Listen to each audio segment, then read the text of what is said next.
Bonsoir et bienvenue à cette édition, le sommaire.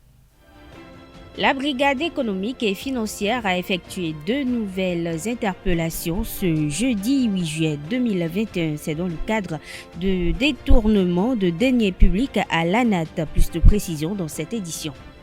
Docker béninois est une œuvre du journaliste béninois Yannick Somalon qui expose les conditions des dockers au Bénin. En prélude au lancement du livre fixé au 12 juillet prochain, l'auteur revient sur le quotidien de ces dockers. Plus de détails dans cette édition.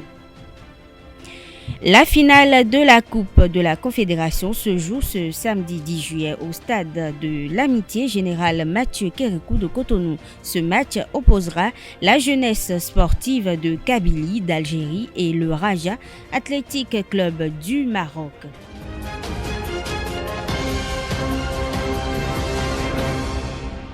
À nouveau, bonsoir. Docker béninois est un livre du journaliste Yannick Somalon. À travers cette œuvre, l'auteur aborde l'une des réalités déconcertantes du monde portuaire, les conditions de vie et de travail des dockers au Bénin. L'auteur révèle aussi les facettes cachées de métiers censés nourrir son homme. En attendant le lancement prévu pour le lundi 12 juillet prochain, l'auteur Yannick Somalon a accordé une interview à notre rédaction. Il parle du quotidien de ces dockers. Un docker, la lecture, sinon la conception que la société en général a sur les dockers, c'est que c'est des gens qui ramassent des sacs, des bagages au port. Et pour beaucoup, c'est des gens sans importance, des gens à qui on ne doit pas accorder de la valeur. Or, contrairement à cela, les dockers sont de braves gens.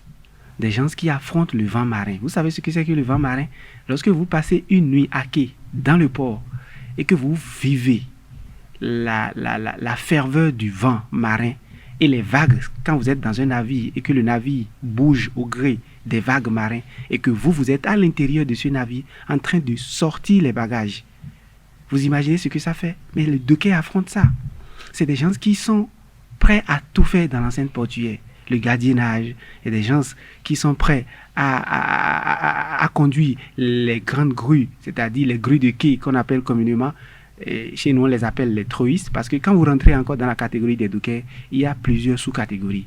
Il y a les spécialistes, mais qui tous se réunissent dans le grand D qu'on appelle docker. À part les troïstes, il y a les pointeurs, et il y a les conducteurs simples et ainsi de suite. Donc, les dockers sont des personnes qui méritent beaucoup plus que ce qu'ils vivent actuellement. Mais qu'est-ce qu'ils vivent actuellement? Qu'est-ce qu'ils vivent actuellement? Je l'ai dit il y a quelques jours sur un autre plateau, les dockers ne vivent pas des fruits de leur labeur.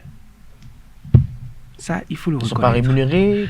Rémunérés. La rémunération est inférieure. La rémunération est inférieure à la grandeur de l'effort fourni.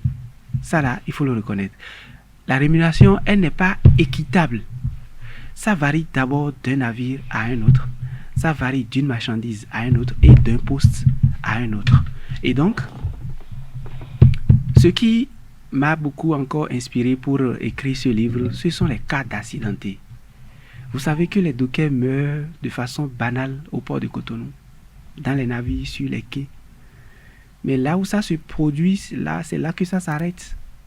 Les familles sont à peine dédommagées 300 000, 200 000 après l'enterrement ou bien pour l'enterrement, et puis le dossier là est classé. Beaucoup sont accidentés, mais qui reviennent après avec des séquelles. Soit c'est des doigts qui sont amputés, soit c'est la jambe qui est entièrement broyée, opérée avec des barres de fer à l'intérieur, soit c'est que la hanche est déboîtée. Il y a une multitude de cas d'accidentés qui sont dans cette corporation, mais qui vivent toujours malgré avoir été des accidentés du travail. C'est-à-dire que quand il y a une période où les navires se font rares au port et que, bon, il y a une réduction d'activité, c'est le docker qui en souffre. Mais pendant ce temps, la deuxième catégorie d'agents de cette même société qu'est la Sobemap, c'est-à-dire les agents conventionnés, ils sont tranquilles dans leur bureau, ils ont leur salaire à la fin du mois, quoi qu'il arrive, qu'il y ait navire ou pas, ils ont leur prime, ils ont tous les avantages qu'il faut. Le docker, sur son lieu de travail, n'a pas les outils de sécurité qu'il faut. Casque de sécurité, chaussures de sécurité. Mais tout cela est dans la maison. Mais ceux qui les portent, c'est des gens qui ne sont pas au front. Le lancement de cet ouvrage est prévu pour quand? Merci Kader. Nous allons procéder au lancement de cet ouvrage le lundi prochain, le lundi 12 juillet. Et ce sera à la Bourse du Travail. C'est un plaidoyer, ce document. C'est un cri de cœur. C'est un appel que nous lançons à l'État central, au gouvernement, aux autorités de la SEMA pour dire oui, nous sommes d'accord qu'il y a quelques réformes en cours depuis 2-3 ans. Avant, les dockers, c'était des fils, c'était des rangs pour aller prendre le tour. C'est des rangs qu'on fait pour aller prendre l'argent devant les guichets. Mais aujourd'hui, tout ça est organisé. Les dockers sont classés, pas débordés. La réforme du régime talon pris par là. Oui, ça a pris par là, mais je dis, ce n'est pas encore ça. Il reste encore à faire. Il reste encore à faire. On peut aller mieux, on peut faire mieux, on peut faire beaucoup de choses pour permettre aux dockers de vraiment souffler et de vraiment bénéficier des fruits de leur labeur. Les interpellations suivent le cours dans l'affaire détournement des deniers publics à l'Agence nationale des transports terrestres ANAT. 2 autres cadres de la dite agence ont été interpellés dans la soirée du jeudi 8 juillet par les éléments de la brigade économique et financière. Ainsi, ils sont désormais 12 cadres. Ces derniers ont été mis aux arrêts dans le cadre de la gestion des opérations d'immatriculation. 2646 véhicules non dédouanés ont été immatriculés, représentant un préjudice financier d'environ 7,9 milliards de francs CFA. Impliqué dans l'affaire, l'agent Joël Amégankpoé est en fuite et activement recherché. S'alimenter est obligatoire pour préserver la vie, pour pérenniser un environnement favorable à la production des denrées nécessaires pour assurer l'alimentation de l'humanité. La question fait l'objet de théorie de la gastronomie durable. Le thème a été défini par Dr Shakirat Salifou au micro de Carles Kitome. La gastronomie durable, c'est quoi? Selon la FAO, la gastronomie durable est l'art de la table, l'art de cuisiner et de manger. Elle fait recours à un style de cuisine d'une région particulière et elle fait référence à la nourriture locale. Et la notion de durabilité exprime l'idée selon laquelle une chose, par exemple l'agriculture ou la préparation des aliments, est faite de façon à ne pas gaspiller nos ressources naturelles et être poursuivie dans le futur sans nuire à l'environnement et à notre santé. De ce fait, on dira que la gastronomie durable est un processus qui a des impacts positifs sur l'environnement, l'économie, la sociologie et la pédagogie. Donc, la gastronomie durable est la manière de produire les aliments, une manière qui préserve l'environnement, qui préserve notre santé et qui permet de préserver les ressources naturelles pour la génération future. La journée du 18 juin, puisque nous sommes au 18 juin, la journée du 18 juin a été désignée comme la journée de la gastronomie mondiale. Et cette décision a été prise par l'Assemblée générale des Nations unies. Depuis 2016, 21 décembre 2016, cette décision a été prise le 21 décembre 2016. La gastronomie durable est une pratique à promouvoir pour garantir l'équilibre de la terre, selon le docteur Shakirat Salifou. Je ne peux pas affirmer tout de suite que nous mangeons tous de n'importe quoi. Manger de n'importe quoi, c'est quoi? Peut-être la qualité sanitaire n'y est pas. Manger de n'importe quoi, la qualité sanitaire n'y est pas. Et aussi, les choix que nous faisons, les combinaisons alimentaires que nous faisons ne sont vraiment pas utiles à l'organisme, n'apportent pas les éléments nutritifs nécessaires à notre bien-être. Et nous savons tous aujourd'hui que le taux d'obésité et de maladies alimentaires augmente. Et c'est lié au fait que nous mangeons mal. Mais je dis bien, tout le monde ne mange pas mal. Il faut juste être averti et faire le bon choix. Avoir un comportement alimentaire sain. Pour bien manger, il faut avoir un comportement alimentaire sain. Savoir choisir ses aliments et surtout s'intéresser à la provenance des ingrédients, des matières premières qui ont servi à préparer l'aliment. S'intéresser à la manière dont les aliments ont été préparés et aussi comment est-ce que ces aliments-là viennent jusqu'à nous, dans notre assiette sur la table. Donc de la fourche à la fourchette, on doit s'intéresser à la vie de l'aliment, de la production jusqu'à la transformation, jusqu'au transport et au service sur la table. C'est de faire la promotion de ceux-là qui réellement essaient de présenter, de promouvoir la culture locale. À travers la gastronomie durable, on fait aussi la promotion de notre culture. Il s'agit de la promotion de la culture. Valoriser notre culture, notre diversité culturelle. Donc, je disais tantôt, c'est de faire la promotion de ceux-là qui font l'effort de valoriser nos mets, les repas qui sont de chez nous. Dans la commune d'Abomey-Calavi, 2 hommes ont été déposés en prison ce jeudi 8 juillet pour vol de pavés, des pavés destinés à la construction des routes. Selon Frisson Radio, ces individus ont été pris en flagrant délit le mercredi vers minuit, ramassant les pavés dans un tricycle présenté au procureur de la République près le tribunal de première instance de 2e classe d'Abomey-Calavi ce jeudi. Ils sont gardés en prison en attendant leur procès. À présent, suivez l'actualité internationale au Mali, en Égypte et en Haïti à travers la page inter signée Anifat Boukari.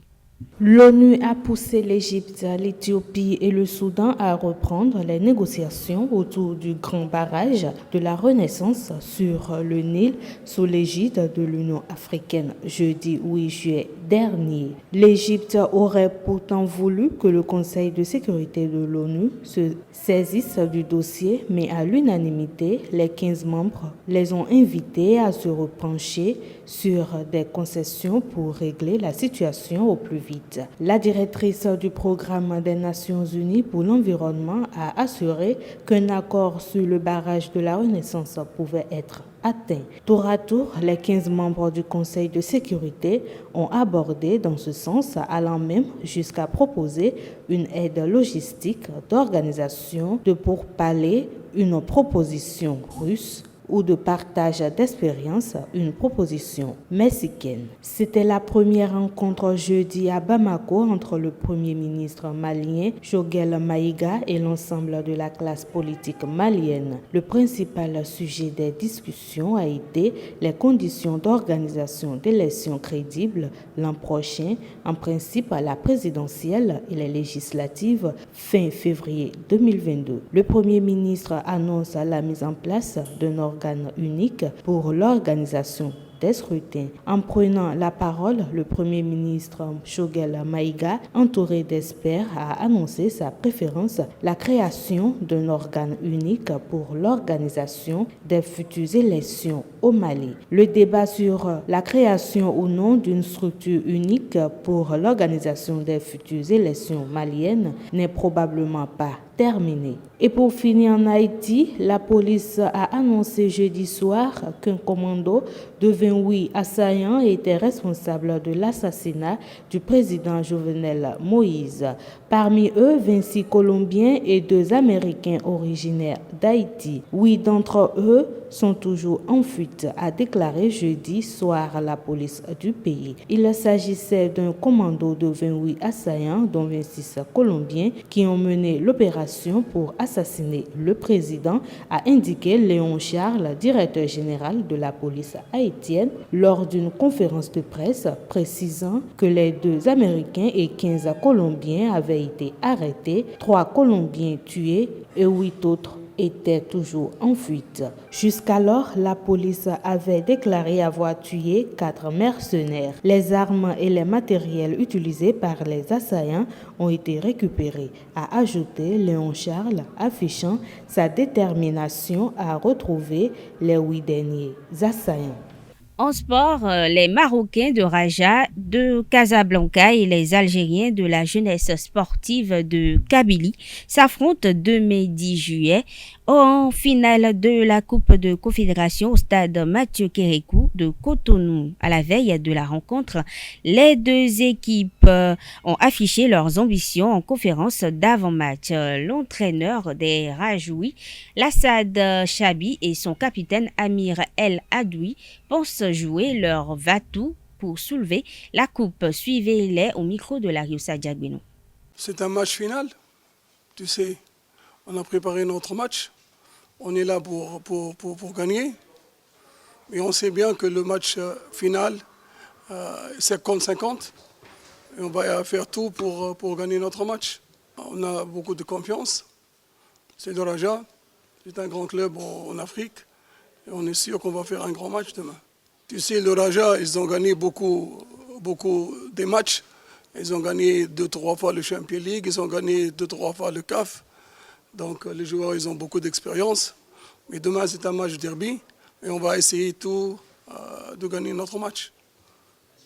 Oui, en effet, les finales, on n'en joue pas tous les ans, sauf si le sort fait qu'on en joue.